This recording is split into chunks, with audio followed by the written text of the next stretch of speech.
because of what's happening in Washington right now, I'm going to cause a quake of my glory in this earth. Listen to I want to try to get this as good as I can. The attack that's happening against this current administration is an attack against the plan of God for our country for right now. Now, listen to what I'm saying to you. It's an attack against what God's doing in America right now. I'm telling you prophetically, you're going to see a landslide in 2020's election. You're going to see it throughout all the parts of our country because here's the truth. God's people stay home and we get what we deserve. God is going to stir us up to vote Bible. Glory. To vote kingdom. I want to show you something of what I'm talking about. This is about a 5-minute video. I'm sorry to take so long. I'd like to have cut it down, but you really need to see it.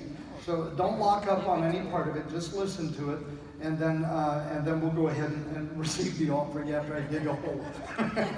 I'm going to dig a hole, jump in it, and then we'll see if we can bail out. Would you show that, please, everybody? This afternoon, we're proudly announcing historic steps to protect the First Amendment right to pray in public schools. So you have the right to pray, and that's a very important and powerful right. There's nothing more important than that, I would say.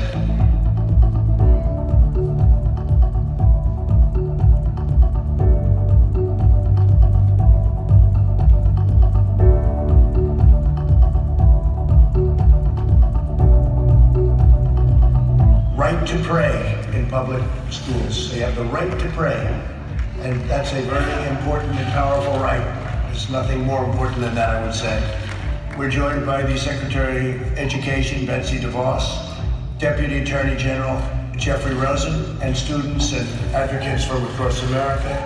And advocates they were. They've been calling and writing by the thousands, and you're representing a large group of people.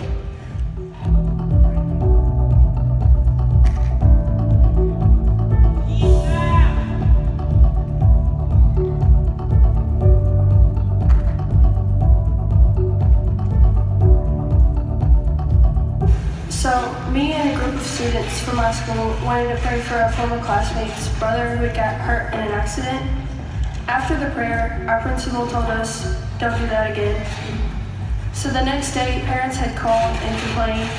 He told us that we could pray, but he said we had to hide in the gym or behind a curtain or somewhere away from everyone else.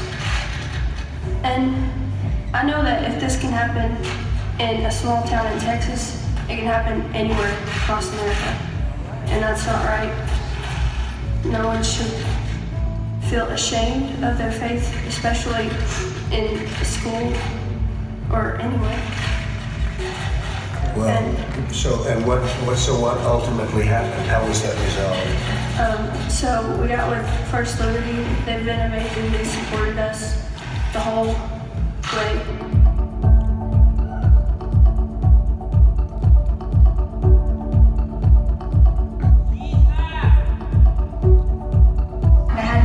On my forehead, and all the kids in the classroom was like, "Is that dirt on your forehead?" Because they don't know, because I'm Catholic and they were all Mormon.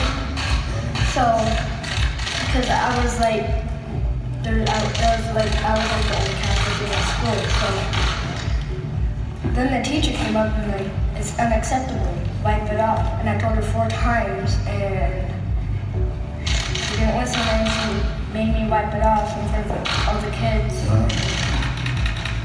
Story, so thank you, Mr. Well, it's not going to be happening anymore, okay? Thank you, Mr. President.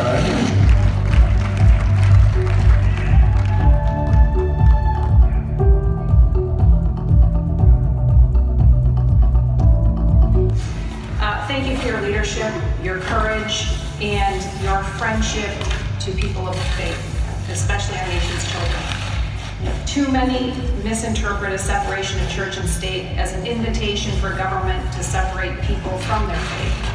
In reality, our Constitution doesn't exist to protect us from religion.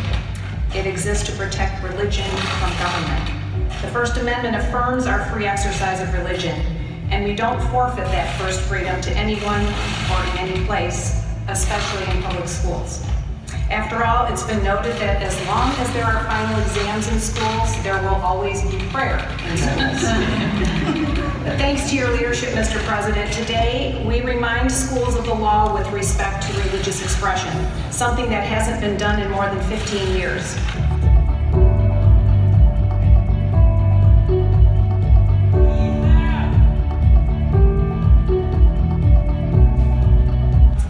The students started to write swastikas on my belongings, on my arms. I was pushed and shoved in the hallway.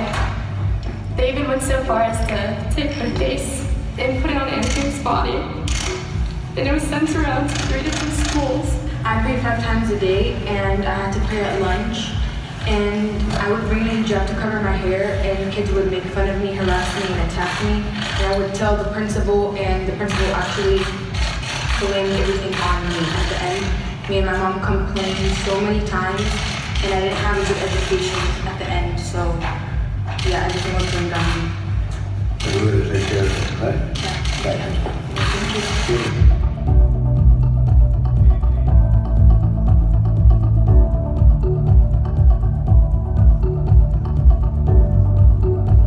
I think sometimes people don't appreciate that there are many, many Americans who feel called to pray during the day, and our First Amendment to our Constitution protects that. And sometimes I think there's a confusion about this issue as to whether it's trying to force people to pray who don't want to. But that's not what this is about. This is about protecting the rights of those who do to have the liberty to do that on school grounds. And that is protected by the First Amendment.